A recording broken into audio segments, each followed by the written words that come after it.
सर्व मैयाच्या सुंदर अशा अनुभवाकरता आपण आता नर्मदा मैयाच्या परिक्रमेकरता चाललेलो आहोत। गेली 15 दिवस आपल्याला आता अतिशय आनंद येणार आहे। दिवसभराचा सत्संग, चांगल्या तीर्थांचं दर्शन, सर्व क्षेत्रांचा महिमा आणि सकाळ आणि संध्याकाळ नर्मदा मैयाची आरती, नर्मदा अष्टक आणि वेगवेगळे भजनं आपल्याला ऐकायला भेटणार आहे।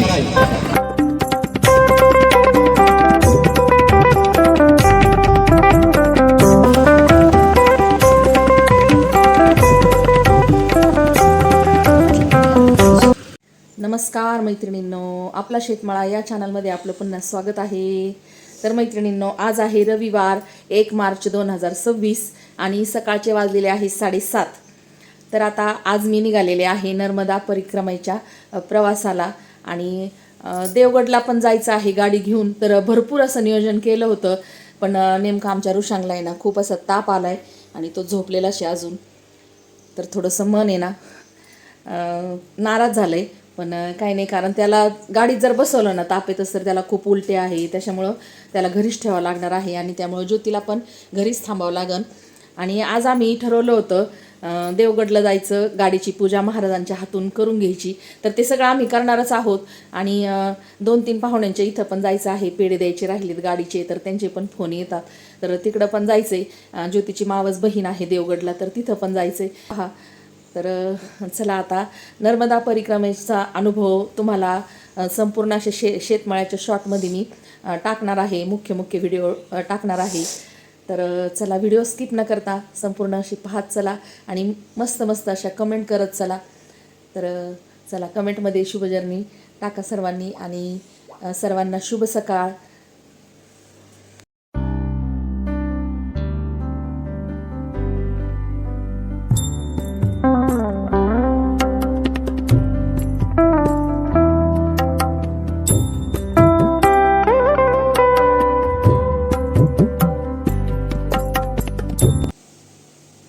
आज आमच्या पिल्लूला नेमकं ताप आली, छोट्या पिल्लूला। आता सगळं आवरलंय माझं, निघायचंच आहे आता। पॅकिंग पण झाली व्यवस्थित, डब्बा करून घेतलाय।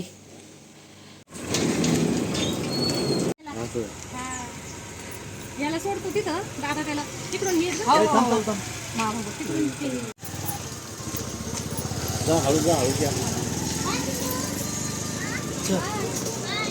बरोबर, bye bye, happy journey, happy journey. Tata Tata.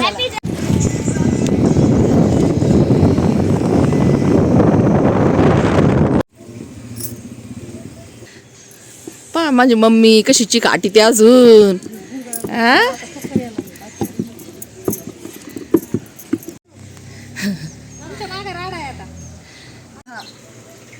तुम्ही घ्या काळजी, दर्शन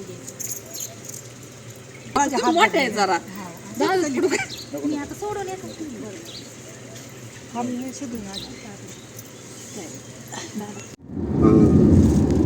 आपल्यापासून लय आम्ही वरती आहे ना, ती 1200 का काही किलो।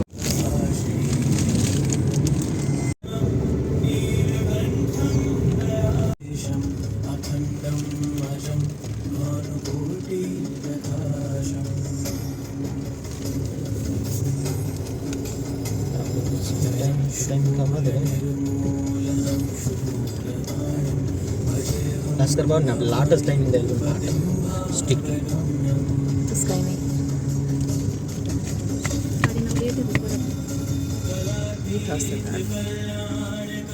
पुढं घेतच उभं करते।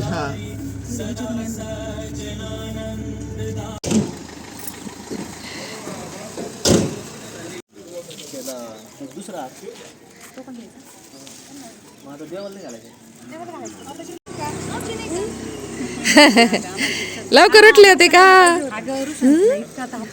ए पिल्लांनो? आमच्या ऋषांगला नेमकं ताप आली। हा ना, आज घरीच ठेवलं त्याला।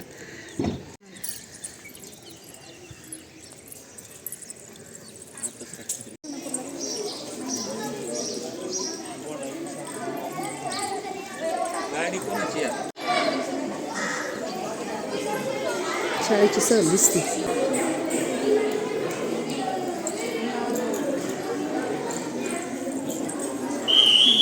तर मैत्रिणींनो इथं देवगड येथे आलो, आता दर्शन घेतलंय आणि भास्करगिरी महाराजांच्या हातून गाडीची पूजा करायची, तर ते येतात 9:30ला. तोपर्यंत आम्ही आता दर्शन घेतोय सगळीकडं. तर ज्योतीची बहीण आणि मेवणे पण आले. तर भास्करगिरी महाराजांचे ते पुतणेच आहेत. आणि माझ्या पाठीमागे पहा, इकडं प्रवरा नदी आहे. प्रवरा नदीचा घाट आहे देवगडच्या मंदिराच्या पाठीमागचा. तर इथं खूप बोटिंग पण चालतात बरं का.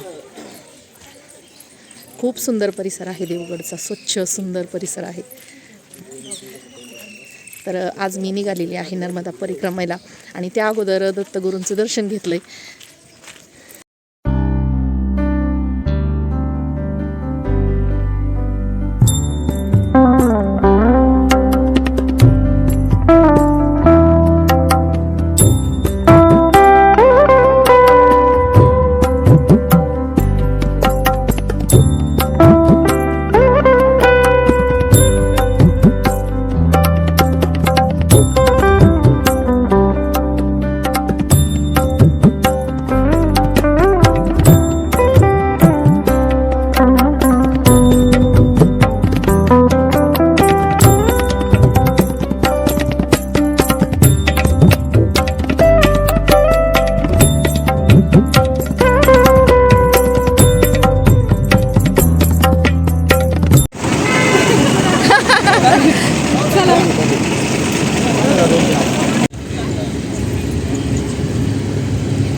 आणि ते सर्व वेगळ्या भागातून जरी आलेलो असेल तरी आपण सर्व प्रभूचीच लेकर आहोत. सर्व वारकरी संप्रदायाचे पाईक आहोत आणि सर्व मैयाच्या सुंदर अशा अनुभवाकरता आपण आता नर्मदा मैयाच्या परिक्रमेकरता चाललो आहोत.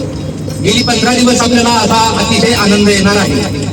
दिवसभराचा सत्संग, चांगल्या तीर्थांचं दर्शन, सर्व क्षेत्रांचा महिमा आणि सकाळ आणि संध्याकाळ नर्मदा मैयाची आरती, नर्मदा अष्टक आणि वेगवेगळे भजनं आपल्याला ऐकायला भेटणार आहे. आणि नर्मदा मातेचा जो महिमा आहे त्याच्यावरती रोज आपल्याला अर्धा तास 1 तास असं चिंतन पण ऐकायला भेटणार आहे. आपल्या आयुष्यामध्ये अर्ध आयुष्य आपलं झोपेमध्ये गेलं असेल आणि अर्ध आयुष्य आपल्या प्रपंचाच्या असलेल्या भराभरी करत गेलेलं असेल. पण या 15 दिवसाच्या कालावधीमध्ये आपण सर्वांनी आता आपलं प्रपंच विसरायचा, संसार विसरायचा, कुटुंब विसरायचं, नवे आपल्या स्वतःच्या देहाला पण विसरायचं. माझा मन का दुखतोय, माझे गुडघे दुखतात, माझं डोकं दुखतंय, मला छाती दुखतंय, असं काहीच आठवायचं नाही. आतापर्यंतचा माझा अनुभव आहे. जेवढी माणसं शारीरिक व्याधीने ग्रस्त होती, जी माणसं मनोरुग्ण होती, ती सर्व माणसं आमच्या सोबत जेव्हा यात्रेला येतात आली, त्यांचं दुखणं, त्यांचा आजार निघून गेलेला आहे. कारण ज्या वेळेला आपण शरीराच्या व्याधीवरती जास्त लक्ष केंद्रित करतो तेव्हा जास्त त्रास होतो. आणि ज्या दिवशी देहाचं विस्मरण आपल्याला होतं आणि भगवंताचं चिंतन आपण अखंड करतो, त्यावेळेला आपला रोग, आपला आजार, आपली व्याधी हे निघून गेलेलं असेल. ब्रह्मरस घेई काढा तेने पिढा वारेल. महाराज म्हणतात ब्रह्मरसाचं सेवन केलं की मोठ्यातली मोठी पिढा सुद्धा नष्ट होते. आणि म्हणून या छोट्या आजाराकडे फार लक्ष द्यायचं. इंद्रियाचा एक स्वभाव आहे, आपण इंद्रियांचे जेवढे लाड पुरवणार, जेवढे चोचले पुरवणार, तेवढे इंद्रिय आपल्याला त्रास देणार. शारीरिक, प्रापंचिक या छोट्या मोठ्या गोष्टींकडे दुर्लक्ष करायचं, याला फार प्राधान्य द्यायचं, याच्यावर फार चर्चा करायची, बोलायचंच असेल तर देवाशिवाय बोलायचं, बोलण्याची नाही असेल देवा विना काही. अशा पद्धतीने जर आपण सर्वजण प्रवास करू लागलो तर 100% आपल्याला एक परमानंदाचा अनुभव आल्याशिवाय, एक अनुभूती आल्याशिवाय राहणार नाही. आपल्या सोबत खूप सुंदर असे नर्मदा मैयाची परिक्रमा करून आलेले, 2 परिक्रमा पायी केलेले. आता दोघं पती पत्नी 20 दिवसापूर्वी गैनीनाथ महाराज आणि त्यांची पत्नी 20 दिवस झाले त्यांना 79 दिवसामध्ये पायी परिक्रमा करून आले.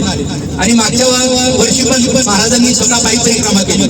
म्हणजे पायी परिक्रमेचा अनुभव त्यांच्याकडे आहे, गोड गाणं त्यांच्याकडे आहे, सुंदर काकडा त्यांच्या श्रीमुखातून आपल्याला ऐकायला भेटणार आहे. पुन्हा असं सत्संगामध्ये आपली परिक्रमा होणार आहे. आपली परिक्रमा म्हणजे पिकनिक नाही, आपली परिक्रमा म्हणजे करमणूक नाही, आपली परिक्रमा म्हणजे टाइमपास नाही, आपली परिक्रमा म्हणजे भक्तीचा प्रत्यक्ष अनुभव, आपली परिक्रमा म्हणजे वैराग्य, ज्ञान आणि भक्ती यांचं प्राकट्य आपल्या अंतःकरणामध्ये निर्माण झालं पाहिजे, अशी परिक्रमा आपण करणार आहोत. हो, झोपण्याकरता आयुष्य पडलंय आणि आतापर्यंत आपण झोपतच आलो. 15 दिवस झोपेला आळा, मग आरती, आणि मग आरती करून आपण जेव्हा परिक्रमेला आरंभ करू त्यावेळेला तुम्हाला परिक्रमेचा रोजच्या दिवशीचा असलेला प्रवास, तिथल्या तीर्थांचा महिमा, तिथल्या तीर्थांची महती ही सर्व सांगितल्या जाईल आणि गोड असं सत्संगामध्ये आपला सारा प्रवास होणार आहे. कुणाच्या सूचना असेल, कुणाच्या काही अडचणी